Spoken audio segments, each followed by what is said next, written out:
दोस्तों, एक तलाकशुदा पत्नी तलाक के पूरे 5 साल बाद एक जेल की जेलर बन गई थी और उसी जेल में उसका तलाकशुदा पति अपने जुर्म की सजा काट रहा था। लेकिन एक दिन जब लड़की उस जेल का निरीक्षण करने के लिए जाती है तो सभी कैदियों को एक एक करके उससे मिलवाया जा रहा था। तभी उसी दौरान उस लड़की की मुलाकात उसके तलाकशुदा पति से हो जाती है जो जेल के अंदर अपनी सजा काट रहा था। दोस्तों, वो लड़की अपने तलाकशुदा पति को देखकर बहुत ही ज्यादा हैरान हो जाती है।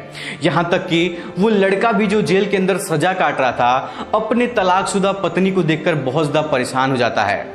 दोस्तों, ये वही लड़का था जो 5 साल पहले अपनी पत्नी को घर से धक्का मारकर निकाल दिया था और आज वही तलाकशुदा पत्नी उसके जेल की जेलर बन गई थी, जिस जेल के अंदर वो लड़का कैदी बनकर अपनी सजा काट रहा था।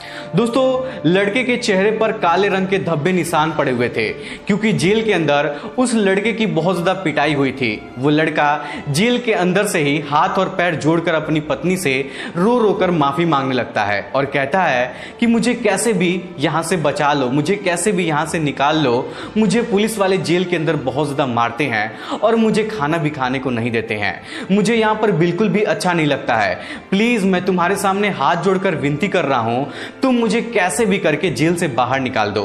दोस्तों, जो तलाकशुदा पत्नी थी वो अपने पति के बातों को नहीं सुनती है और वहां से चुपचाप चली जाती है, लेकिन पुलिस वालों से कहती है कि उस कैदी को मेरे ऑफिस में लेकर आओ, मुझे उससे बात करना है। लेकिन उसके बाद जो भी कुछ होता है वो सुनकर आप लोग बहुत ही ज्यादा हैरान हो जाएंगे। दोस्तों, ये कहानी दिल को छू लेने वाली है। वीडियो में आगे बढ़ने से पहले वही आप लोग से छोटा सा रिक्वेस्ट है कि हमारे चैनल पर पहली बार हैं तो चैनल को सब्सक्राइब कर लीजिए और वीडियो को लाइक कर लीजिए ताकि जो मेरा हौसला है वो और भी ज्यादा बढ़ता रहे और भी ज्यादा इंटरेस्टिंग कहानियां ऐसे ही मैं आप लोग को सुनाता रहूं। दोस्तों, ये कहानी बिहार के रहने वाले जय और सुलेखा की है। दोस्तों, जय एक अच्छे खासे परिवार का रहने वाला था और सुलेखा भी मिडिल क्लास फैमिली की रहने वाली थी। दोस्तों, सुलेखा के पापा एक प्राइवेट नौकरी करते थे। सुलेखा का जब ग्रेजुएशन कंप्लीट हुआ था तब उसके पापा सोचते हैं कि मेरी बेटी बड़ी हो गई है तो समय के अनुसार बेटी की शादी कर देनी चाहिए।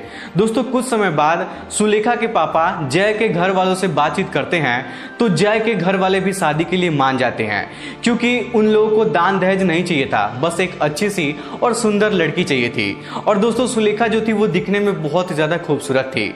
दोस्तों, सुलेखा के पापा सुलेखा की शादी जय से तय कर देते हैं और घर आने के बाद सुलेखा से और सुलेखा की मां को बता देते हैं कि सुलेखा की शादी मैं तय कर चुका हूं क्योंकि जो जय था वो अच्छे परिवार का रहने वाला था और बिजनेसमैन था, अच्छा खासा पैसा भी कमाता था। लेकिन दोस्तों, जय की एक गर्लफ्रेंड भी थी जिससे जय अक्सर हमेशा बात करता था और ये बात ना तो सुलेखा के पापा को पता थी और ना ही सुलेखा के घर वालों को पता थी। दोस्तों, जय के घर वाले भी उतने अच्छे आदमी नहीं थे, वो लोग के पास पैसा तो बहुत था लेकिन व्यवहार के बहुत घटिया किस्म के वो लोग थे। कुछ समय बाद बड़े ही धूमधाम से सुलेखा और जय की शादी हो जाती है। शादी होने के बाद सुलेखा अपने ससुराल जाती है। सुलेखा अपने ससुराल में बहुत खुश थी, वहां पर उसको किसी भी चीज की कमी नहीं थी, लेकिन जय सुलेखा को समय नहीं देता था। अक्सर बिजनेस के सिलसिले से दिन रात घर से बाहर रहता था और देर रात को दारू शराब पीकर घर पर वापस आता था। लेकिन सुलेखा को यह बिल्कुल भी पसंद नहीं था कि उसका पति दारू और शराब पीकर लड़कियों से बात करता है और देर रात को घर पर वापस आता है, क्योंकि शादी होने से पहले सुलेखा को जय के बारे में कुछ भी पता नहीं था कि जय ऐसा लड़का है। दोस्तों, सुलेखा जय को बहुत समझाती है कि अगर तुम दारू शराब पियोगे तो मैं तुम्हारे साथ नहीं रहूंगी, लेकिन दोस्तों, जय जो था वो सुलेखा की बातों को नहीं मानता था, बस अपनी दुनिया में मस्त रहता था। सुलेखा जय के माता पिता से शिकायत भी करती थी कि आपका बेटा दारू शराब पीकर रोज रात को घर पर आता है, आप लोग उसको समझाते नहीं है, उसको कुछ कहते नहीं है। तब जय के माता पिता कहते थे कि अभी वो छोटा सा बच्चा है, थोड़ा सा जब बड़ा होगा, बच्चे हो जाएंगे तो वो सुधर जाएगा। ये सब सुनकर सुलेखा थोड़ा सा गुस्सा हो जाती है लेकिन अपने सास और ससुर से कुछ भी नहीं कहती है। दोस्तों, सुलेखा पढ़ने में बहुत अच्छी थी तो सुलेखा सोचती है कि आगे की पढ़ाई कर लूंगी तो मेरी नौकरी लग जाएगी और मेरी जिंदगी अच्छी खासी गुजर जाएगी, उसके बाद कोई मुझे पूछे या ना पूछे मुझे फर्क नहीं पड़ेगा। जिस वजह से सुलेखा अपने सास और ससुर से कहती है कि मेरा एडमिशन करवा दीजिए, मुझे पढ़ाई करना है। तब सुलेखा के सास और ससुर कहते हैं कि तुम्हें यहाँ पढ़ाने के लिए हम लोग थोड़ी लेकर आए हैं, जब शादी हो गई है तो तुम घर पर रहकर घर संभालो, पढ़ाई लिखाई करने की कोई जरूरत नहीं है। लेकिन दोस्तों, सुलेखा अपने पति से भी कहती है कि मुझे पढ़ना है, मेरा एडमिशन करवा दीजिए। तब जय सुलेखा से कहता है कि तुम्हें पढ़ाई लिखाई करने की क्या क्या जरूरत है, घर पर रहकर घर संभालो, पैसे की जरूरत पड़ेगी तो मैं तुम्हें दे दूंगा।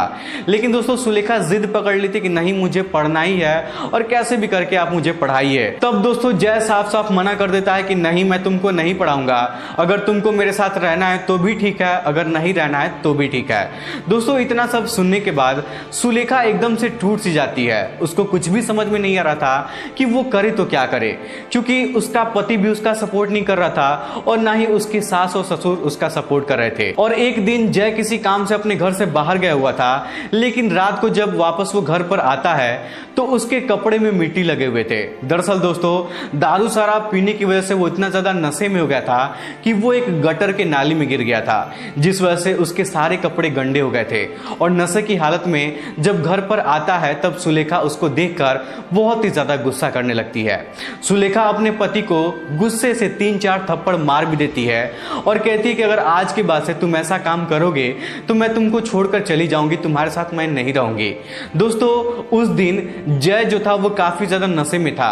जब सुलेखा जय को 2-3 थप्पड़ मार देती है तब जय को भी गुस्सा आ जाता है और जय भी सुलेखा को बहुत ज्यादा मार देता है। इतना ज्यादा उसकी पिटाई करता है कि उसका जो चेहरा है पूरे तरीके से स्वेलिंग हो जाता है, उसका चेहरा एकदम से सूज जाता है, उसके चेहरे पर निशान भी पड़ जाता है। दोस्तों उस रात जय डंडे से भी अपनी पत्नी की पिटाई करता है, जिस वजह से सुलेखा बहुत ज्यादा चीखती है और चिल्लाती है और कैसे भी करके अपने आप को बचाती है।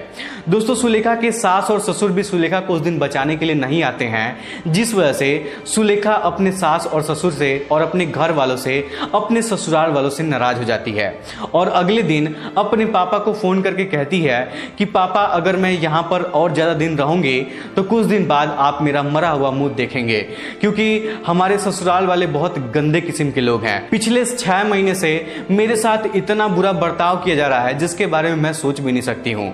ये लोग मुझे मारते हैं और जब मैं विरोध करती हूँ तो ये लोग मुझे चुप करा देते हैं और कहते हैं कि किसी से कुछ भी मत बताना। यहाँ तक कि जय दारू शराब पीकर रात को घर पर आता है और लड़कियों से बात भी करता है। जब मैं पढ़ाई करने के लिए उससे बोलती हूँ तो ये लोग मुझे पढ़ाना भी नहीं चाहते हैं। पापा मैं एक पल भी यहाँ पर नहीं रहना चाहती हूँ। दोस्तों ये सारी बातें सुनने के बाद सुलेखा के जो पापा थे वो सब कुछ समझ जाते हैं और उसी दिन सुलेखा के ससुराल पहुंच जाते हैं। वहां पर सुलेखा से जब मिलते हैं तो देखते हैं कि सुलेखा का जो चेहरा है वो पूरी तरीके से सूजा हुआ है और उसके चेहरे पर काले रंग का दाग भी पड़ा हुआ है। दोस्तों जब जय सुलेखा को मार रहा था तो सुलेखा के शरीर पर दाग पड़ गए थे और उसका हाथ और मुंह एकदम से सूज गया था।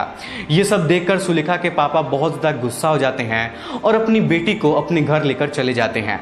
लेकिन जब सुलेखा अपने पापा के घर चली आती है तब ना तो जय उसको लेने के लिए जाता है और ना ही जय के माता पिता उसको फोन करके पूछते हैं।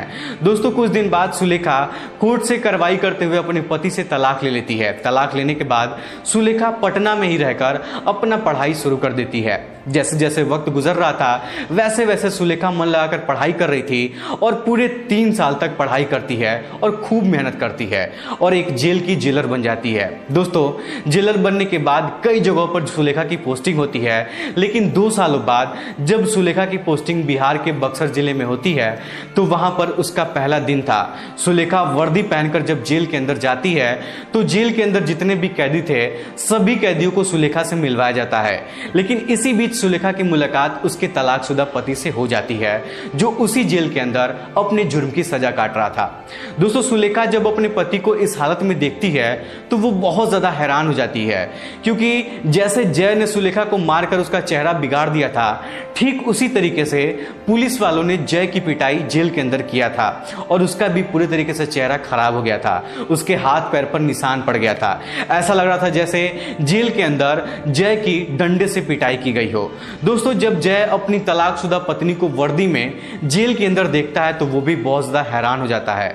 जय जेल के अंदर से ही हाथ जोड़कर सुलेखा से माफी मांगने लगता है और कहता है कि मुझे माफ कर दो, मुझे यहाँ से निकाल लो, ये पुलिस वाले मुझे बहुत ज्यादा मारते हैं, यहाँ पर मुझे अच्छा खाना भी नहीं मिल पाता है, मैं अच्छे से खाना भी नहीं खा पाता हूँ, यहाँ पर मैं नहीं रहना चाहता हूँ, प्लीज तुम्हारा हाथ जोड़कर मैं विनती कर रहा हूँ, तुम मुझे यहाँ से निकाल दो। दोस्तों सुलेखा जय की बातों को नहीं सुनती है और अपने ऑफिस की तरफ जाने लगती है, लेकिन तभी कुछ पुलिस वालों से कहती है कि उस कैदी को मेरे ऑफिस के अंदर लेकर आओ, मुझे उससे कुछ बात करनी है। उसके बाद पुलिस वाले जय को सुलेखा की ऑफिस के अंदर लेकर जाते हैं। तब सुलेखा जय से पूछती है कि आखिर तुम्हारी ये हालत कैसे हो गई है, तुम तो घर पर रहते थे, लेकिन ऐसा क्या कर दी हो जिससे तुमको जेल के अंदर सजा काटनी पड़ रही है। तब दोस्तों जय अपनी पूरी कहानी सुलेखा से बताता है। जय सुलेखा से कहता है कि तुम्हारे जाने के बाद मैं अपने दोस्तों के साथ घूमता फिरता रहता था, हम लोग जुआ भी खेलते थे और जुआ खेलने की वजह से मेरे ऊपर बहुत ज्यादा कर्ज हो गया था। लेकिन एक दिन करवा चौथ का समय था, एक औरत सोने का गहना पहनकर अपने पति के साथ जा रही थी। तभी मेरे दोस्त ने कहा कि अगर हम लोग उस गहने को चुरा लेंगे तो हमारे पास अच्छा खासा पैसा हो जाएगा। हम लोगों ने गहने को चुरा भी लिया था, लेकिन जब वहां से हम लोगों ने भागने की कोशिश किया तभी कुछ लोगों ने हमको पकड़ लिया। मेरा दोस्त तो बाइक से था, वो वहां से भाग गया, लेकिन मैं वहां पर पकड़ा गया। तभी मुझे कुछ समझ में नहीं आया और मैंने अपने पैंट से पिस्तौल निकालकर उसके पति को गोली मार दिया। मुझे लगा कि सब लोग डर के वहां से भाग जाएंगे और मैं वहां से बच के निकल जाऊंगा, लेकिन लोगों ने मुझे वहां पर पकड़ लिया और आज देखो मैं जेल के अंदर अपनी सजा काट रहा हूं। तब दोस्तों सुलेखा अपने पति से कहती है कि तुमने बहुत बड़ी गलती किया है, तुम्हें तो फांसी की सजा होनी चाहिए। दोस्तों जय अपनी तलाकशुदा पत्नी के पैरों में गिर जाता है और जोर जोर से रोकर माफी मांगने लगता है। जय कहता है कि प्लीज मुझे बचा लो, मुझे मरना नहीं है, मैं मरना नहीं चाहता हूं, मैं अपने जीवन में बहुत बड़ी गलती किया हूं और ऐसी गलती कभी भी दोबारा अपने जीवन में मैं नहीं करूंगा। लेकिन दोस्तों सुलेखा की अभी नई नई पोस्टिंग हुई थी, जिस वजह से सुलेखा अपने पति की मदद नहीं कर सकती थी। सुलेखा साफ साफ मना कर देती है, कहती है कि जो तुमने किया है उसकी सजा तो तुमको काटनी पड़ेगी। दोस्तों जय अब एकदम से लाचार हो जाता है और फिर से जय को जेल के अंदर डाल दिया जाता है। सुलेखा हर रोज उस जेल के अंदर जाती थी, अपना ड्यूटी करती थी और फिर शाम को अपने घर वापस चली आती थी, लेकिन कभी भी अपने पति से नहीं मिलती थी।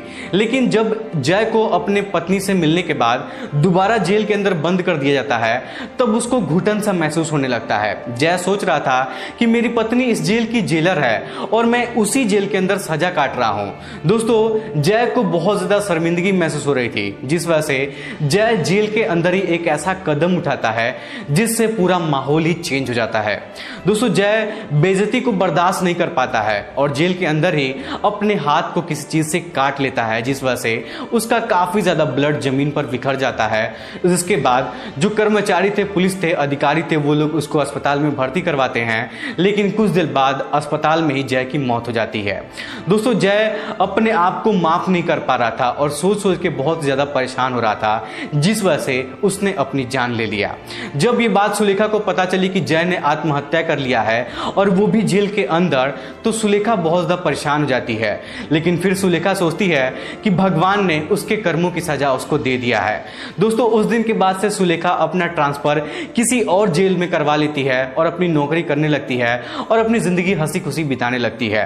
दोस्तों किसी ने सच ही कहा है कि अगर आप किसी के साथ भला करेंगे तो आपके साथ भी भला होगा, अगर आप किसी के साथ गलत करेंगे तो ना चाहते हुए भी आपके साथ भी गलत होगा। दोस्तों ये थी आज की कहानी, आपको कैसी लगी हमें कमेंट बॉक्स में जरूर बताइएगा। वीडियो पसंद आए तो वीडियो को लाइक और चैनल को सब्सक्राइब जरूर करिएगा। आप सभी लोगों का बहुत बहुत धन्यवाद।